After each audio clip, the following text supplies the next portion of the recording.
In this life, if you are not enlightened, then you might as well be dead. All these lights and cameras just flashing, they just flash. Welcome to the Prince Nana Show. Now here's your host, me, Prince Nana. Got no time for games, it's just action. It's just action. And everything I do is with a passion.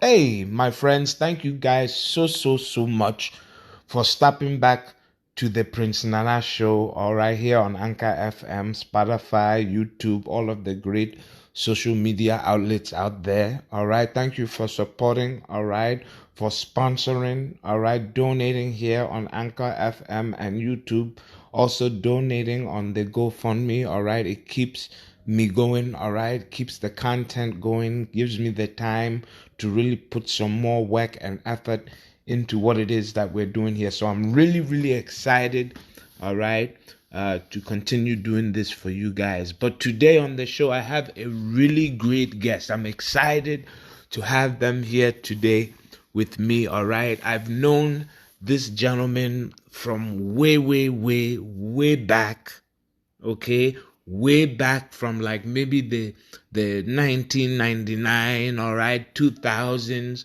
all right. He's been in the wrestling business for many years, all right. He ended up retiring, all right, for many reasons that we're gonna end up discussing today, all right. He worked with many of the top stars in the WWE, in AEW, ROH, all right, you name it, he has worked with them, all right. And I'm so happy to have him here on the show today to share with us his experiences in the wrestling business, his experience in life, and just to kind of shoot the shot, all right. I think it's shoot the shot or shoot the shit, whatever you want to call it, all right. But ladies and gentlemen, my good friend, all right, the nature boy, Scoot Andrews. Scoot, are you there? Oh my gosh. Is this my good friend? Scoot? It is, brother. Oh man, Scoot, it's been maybe about 10 years since I've seen you face to face. How are you, brother? Man, I'm doing okay in these crazy times we're living in, but I'm hanging in. How about you? Oh man, you said it right when you said crazy times. You know, the COVID going on and everything going. How are you guys staying safe? What is your family doing to stay safe with the whole Uh, COVID-19 thing? well, in Florida, bro, no, everybody lives out in the suburbs. Right, So, yeah, it hadn't really spread out to the suburbs so much as it is that, in like Miami and downtown. And, right, right. of course, like the New Yorks and the Chicagos are always going to be hot spots. So, yeah, man, it's been pretty safe. We've been staying in. Got my I own know. built my own home gym upstairs in my bonus room, and Wow. So you're still like a workout freak after all these years. gotta be, man. I'm too old. I'm getting old, bro. It's crazy because I was looking. I was like over here. I already know your whole background, but I was looking into it, and man, it's like, wow, time really flew, man. You you No. you a grown big brother, man. You're a big brother, man, and you still look like you're in your 30s. How do you do it? Well, I don't feel 30 on the inside. I can tell you that much. Um, I guess good genes, man, and trying to stay in shape as much as possible. I have been trying to do a wrestling show at least like once every year, just to Right, right, give me a target to shoot for and stay in shape. But right. man, I worked Austin Theory like a year ago. How was Um, that? How was that match? that dude was unbelievable. But you know, the days of me doing singles for 20 minutes. Yeah, Right, right. yeah, that was the last one. I was there for all of that. For all the fans, all right, that are listening right now to the Prince Nana show that do not know who I am talking to, ladies and gentlemen, I'm on the line with the Nature Boy, all right, the Black Nature Boy, Scoot Andrews. Scoot, can you introduce yourself to everybody that's listening right now and tell them a little bit about who you were when you were in the wrestling business? Because I know you can still cut a good promo. Oh, well, promo days are over, but yeah, man, Black Nature Boy. Broke into the business in 1994, trained by some little indie guy in Florida, and then really trained by Hack Myers from ECW fame, if you remember Rest in him. peace. Rest in Yeah, peace. my man. Was in my wedding, and that doesn't really mean anything right now, but he trained me, took me in his wing, showed me the way. Cut my teeth, learned the business in the state of Florida, doing Right. all the promotions in Florida, and got lucky enough to be invited to the Super 8 for ECWA, That's right. That's right. where if you remember, you beat me for the ECWA heavyweight title. Oh man, why do you have to rub that into everybody's Hey, face man. right now? Okay, that was my first major championship, and I got that championship from you, so I'm forever grateful. All right, you helped Prince Nana become something in this business, and I will always be grateful for you for that. Oh, brother, you were already something, man. We had a great match. Did But you? yeah, When was the last time that you spoke to Mr. Jim Ketner? I have not spoken to Jim Kettner in I don't even know how long. It's been so Have many you? years.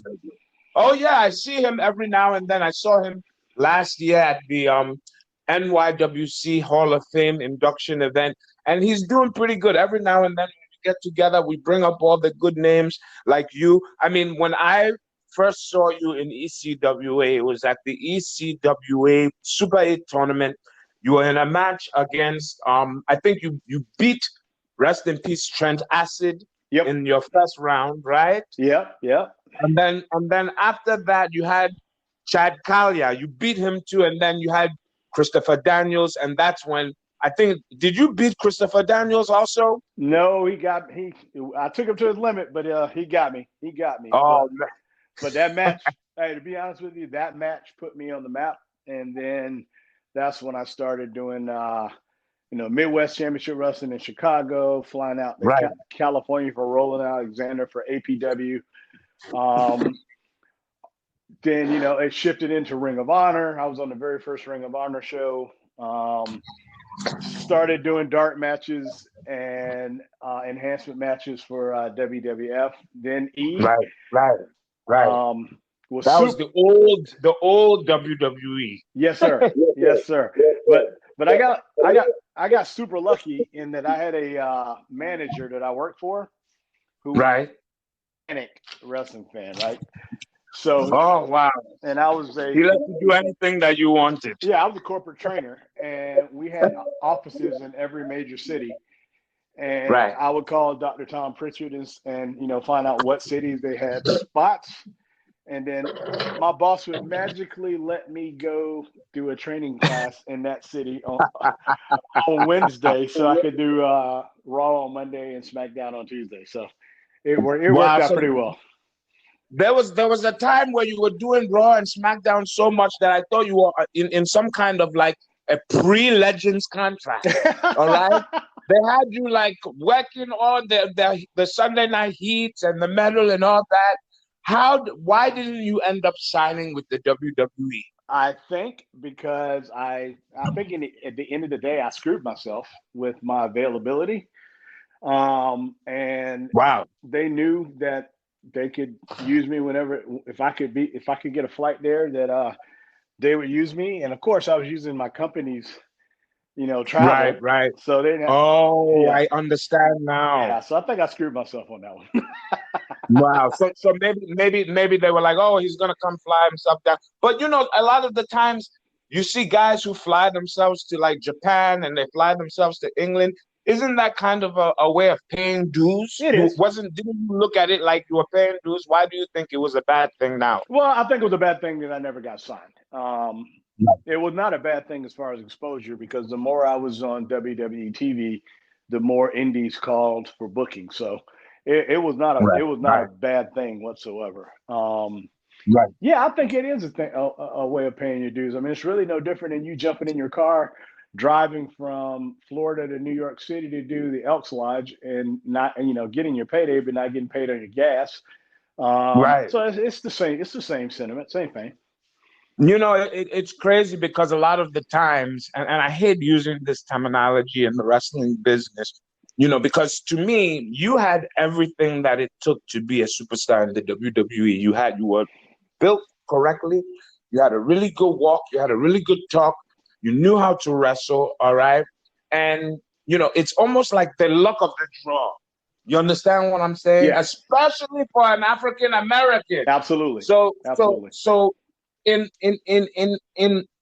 like in theory, do you feel that you were just kind of like looked over, or it was just because you retired from the wrestling business that you really didn't kind of like get the WWE deal? Because it seemed like you just stopped when there was still time for you to kind of like, you see so many things going on. Maybe you can break it down to me a little better, because I still don't understand why you retired. Well, to the first part of your question, the WWE thing, I think it is timing, and you got to look back at the time that we were going at it, and the size of the stars. I mean, they only had a handful of little guys, and when I say little guys, I mean like That's right. under 6 feet tall, under 220. Right. And and good news is I got to work with all of them when I was up there. So the Crash Hollies, the Spike Dudleys, right, the Kai and Ties, all those guys. But there was only a handful. That was in your bracket. Yeah. Right. And then it was right about the time that Benoit and Eddie and all those guys were starting to come up. Mm-hmm. And then you were starting to see a bunch of smaller guys. Now, Chris Benoit was freaking jacked to the hilt, but I was taller than him. But he was still, he was still within that height bracket. I was taller. Wow.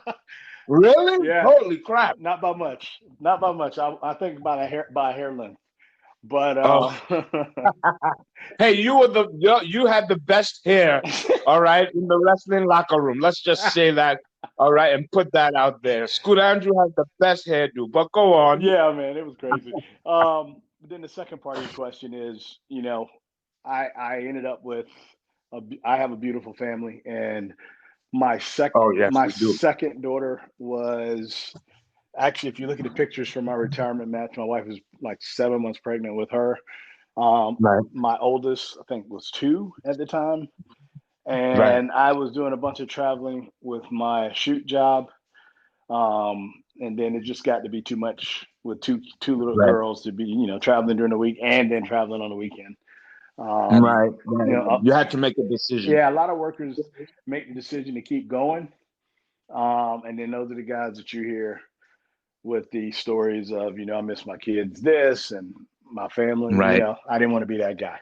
Right. I respect that 110%. Yeah. So that's when I decided, you know what?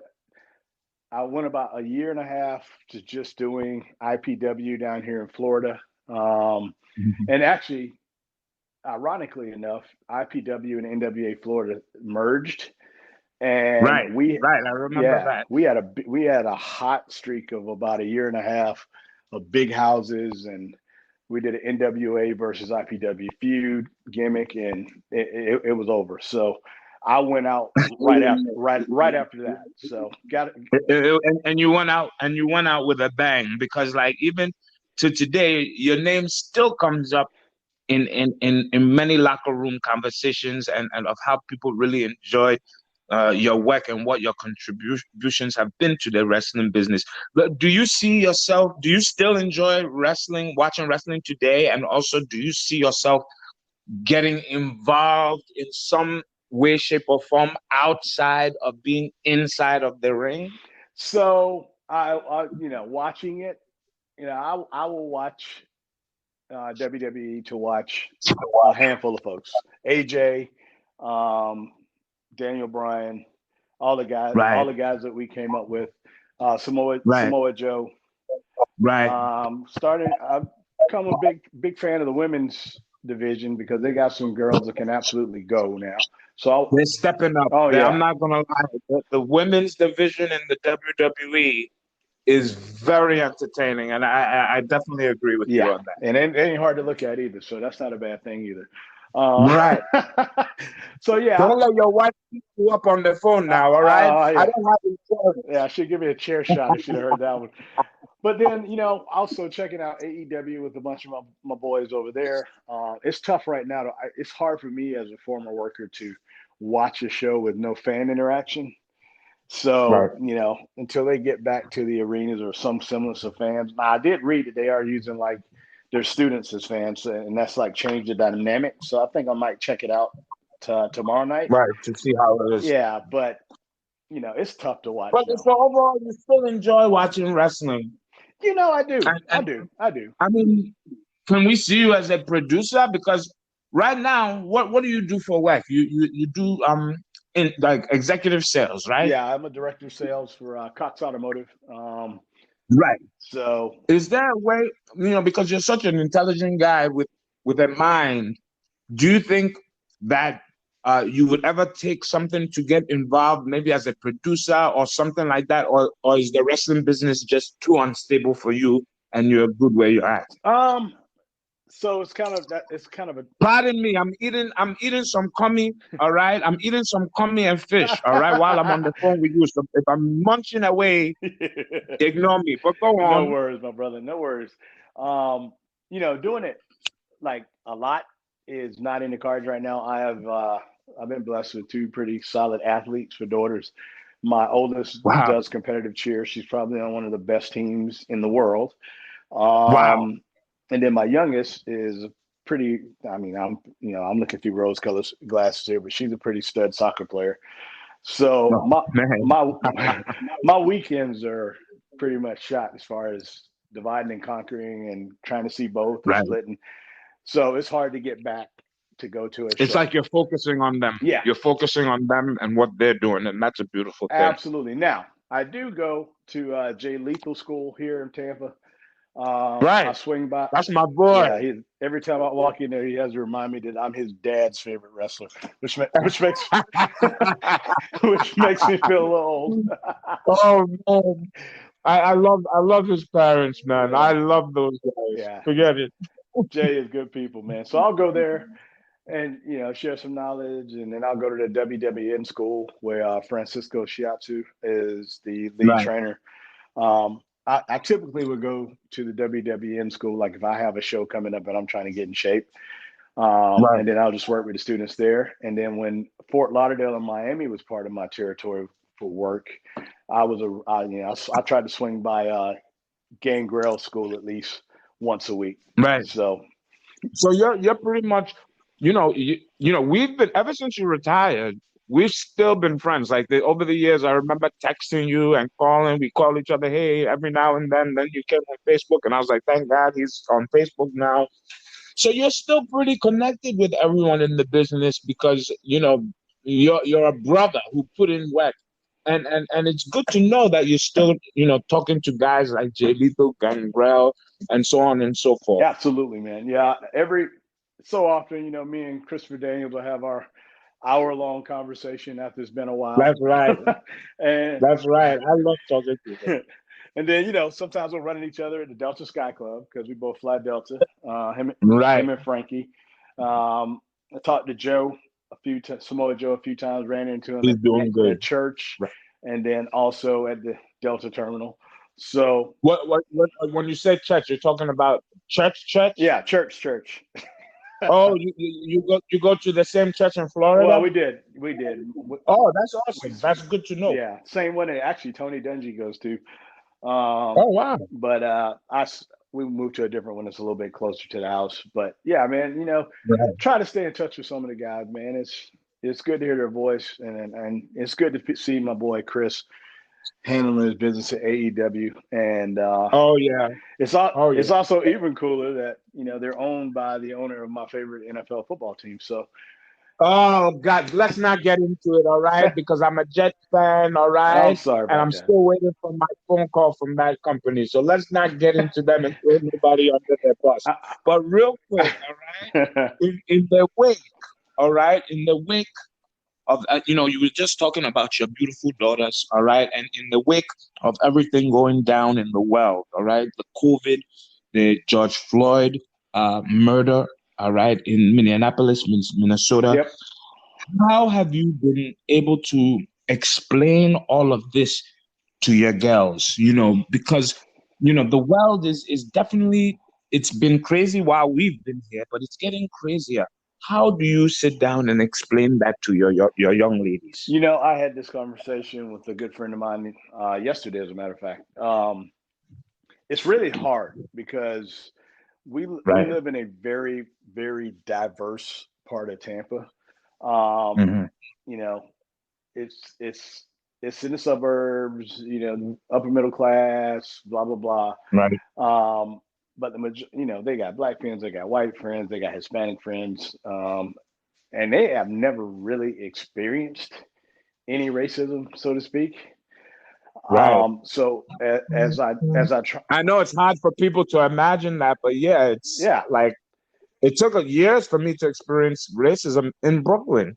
So I could understand where you're coming from. yeah, But go ahead. but it's like, I'm trying to explain, growing up in the South, went to college in the South, and some of the things that I had to deal with, and it kind of falls on deaf ears because they don't really have any context of what I'm talking about. Right. You know what I mean?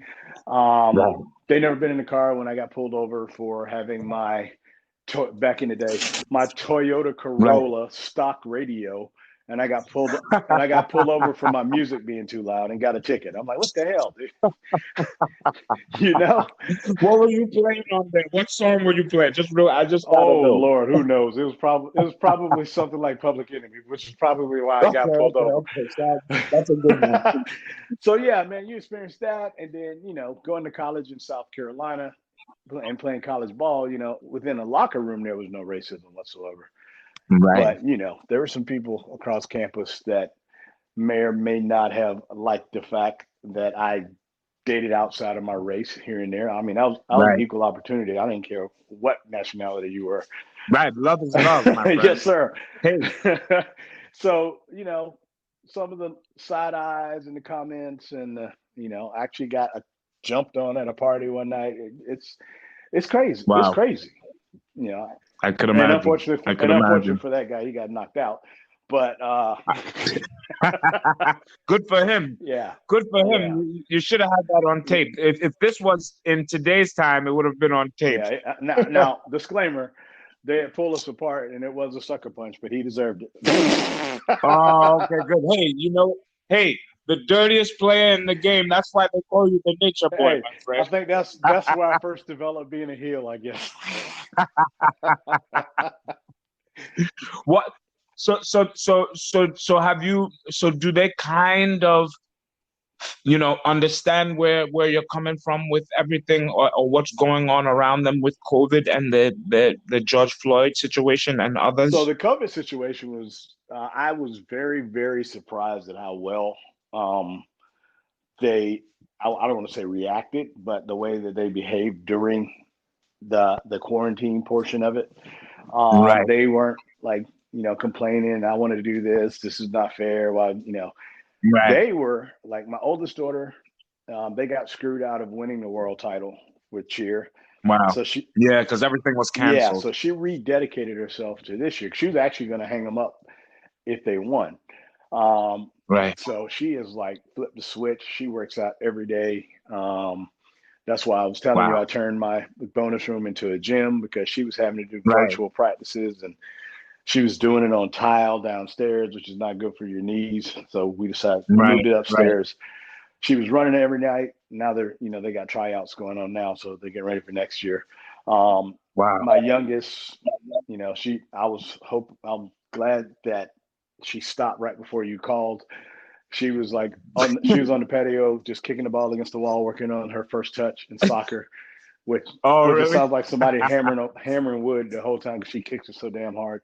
And then they came to me and said, "Hey, let's watch all 22 Marvel movies in chronological order." So that was our routine every night. We did our thing. I worked out. I showered. We went upstairs. We watched the Marvel movie. And if we went up early enough, we watched the second one. On the weekends, we watch 2 or 3. So we watched all 22. Wow. Then that's so cool. Yeah, then my oldest got me and my wife watching All American. So we're watching that. And then we're now on we got number 5 Harry Potter to watch tonight. So they've taken it in stride, man. And it's been actually really good because there's some time that we have spent together, me and just the girls and my wife and the girls, that probably wouldn't have happened without COVID. Right. You know what I mean? Would have been ripping and running, doing our thing. It would have been time missed. So there is a silver lining to it, but you know, I'm glad it's kind of, hopefully we don't have any. It's subsiding a little bit. It's really good to know that, you know, your girls have a great father like you. I've never met your wife, but I know that they have a great father, you know, and it's good that you're leading them through what's going on in the world right now with COVID and with, you know, the war on racism and so on and so forth, because it's really tough out there. And I know, you know, it could be a touchy subject sometimes, especially when you come from a biracial, you know, background, you know what I mean? Yeah. So I definitely, you know, want to salute you for that and hope that, you know, you guys can like really continue to be safe in these times. What are you doing these days? You know, and how can people reach you if they want to, like, let's say, call you to ask for advice, or if they want you to do like a cameo for a couple of dollars, or if they just want an autograph? How can people reach Mr. Scoot Andrews if you're even on social media? Because I know you're on Facebook, but that's with personal friends. But do you have Twitter and Instagram and all of these things? So I have Twitter. It is at BNB for Black Nature Boy. So at BNB Scoot Andrews. I'm gonna have to follow you. I don't think I'm following you, and that's crazy. But go ahead. So yeah, that's crazy. That's the easiest way to get a hold of me for that type of stuff.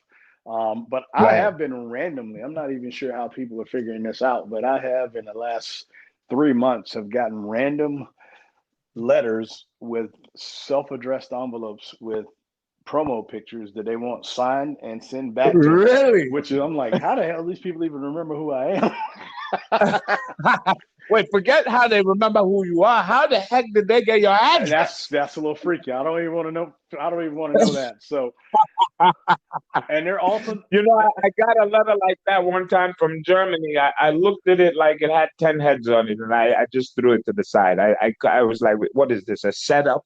All right, what is this? Some kind of a setup or something? I got one from England, and then the majority of the ones I'm getting are from the Midwest, from that little swing when Daniels and myself, I'm trying to think, and who else was with us, but Kazarian, I think, and we were going to Chicago for Midwest Championship Wrestling for about a 2-year span there. We're going like every 3 weeks, and we hit like all over the Midwest. So some of these folks are from there. I know I sold my 2 pair of my boots and 2 pair of trunks to a dude in Chicago like years ago. So wow, yeah. So that's a big part of your fan base is in the Midwest, obviously, because I know a lot of the Midwest guys. They're like some of the really hardcore independent wrestling fans. So they're probably digging up some of your old stuff from back in the day. I'm sure. Let me ask you this before I let you go. All right, because you know always we try to kind of bring people on to the show that, number one, I respect and admire, but that they also can maybe learn a little bit of something from. What advice would you give, all right, to the young ladies and the young men trying to get into the wrestling business? You know, but the advice that I want you to kind of give them is along the lines of how you were able to decide whether to continue to wrestle or not, you know, because a lot of people, I'm going to do this for the rest of my life and so on and so forth. I want you to give the fans and the followers a realistic advice from Scoot Andrews on breaking into the wrestling business and life in general. Okay. Yeah, that's easy. One of the biggest takeaways I got from Hack Myers, which you mentioned earlier, taking me under his wing, and I think whoever trained him told him this, but you know, as you're breaking in and you're doing shows in front of 50 people, you're doing shows in front of 100 people, and you're doing it, then next thing you know, you maybe do a show in front of 1,500 people, and it starts to grow. You have to put it in your mind that somebody in that audience paid to come see you that night. Right. I don't care if there's 10 people. One of those 10 people came to see you. And if you go out and you perform like there's 10 people in the crowd, that person's going to leave disappointed and may never come see you again. You're right. You never know who's watching. So that was another point he always made. And you never know who's watching. And that's how I ended up in the Super 8. Wow. So treat every match like it's your last. Never stop learning. I was early in my career. I consider myself a pest because I was always asking veterans in the locker room, did you watch? Did you watch? What did you see? What could I have done better? What can I do? What can I do here? And then the third part of it was, no matter what arena you're in, and if you do actually get a chance to work in a bigger arena, you have to remember there are people at the top of that arena. And if your movements and the way you work a match can't register to the people in the top of the arena, then you're not doing it correctly, if that makes sense. So absolutely, it does make sense. And then I said that was last, but then one more point about the crowd. Oh, come on, Scoot. No, I'm kidding. Don't forget there's a crowd. That's right. That's a big point right there that you just have to, a lot of people tend to forget that there's a crowd there watching, and you're not, you have to make sure that you convey what's going on in that match to the crowd. Ladies and gentlemen, it's been Scoot, Nature Boy Andrews. Scoot, when are you going to come out to New York and have some shrimp cocktail with Prince Nana? Hey, man, I don't know when I'm going to be in New York, but the minute I am, I got your number now. I'm going to hit you up. So as soon as I land, you're the first person I'm calling. You and the family are always welcome, my friend. Thank you so much, Scoot, for coming on to the show. And you're always welcome to come down and share your knowledge and check in with the Prince Nana Show. Oh, man, thank you so much for having me. And I look forward to doing this again sometime. Take care, my friend. Man. Be good. Thanks for joining me for another episode. I'll see you later, fools.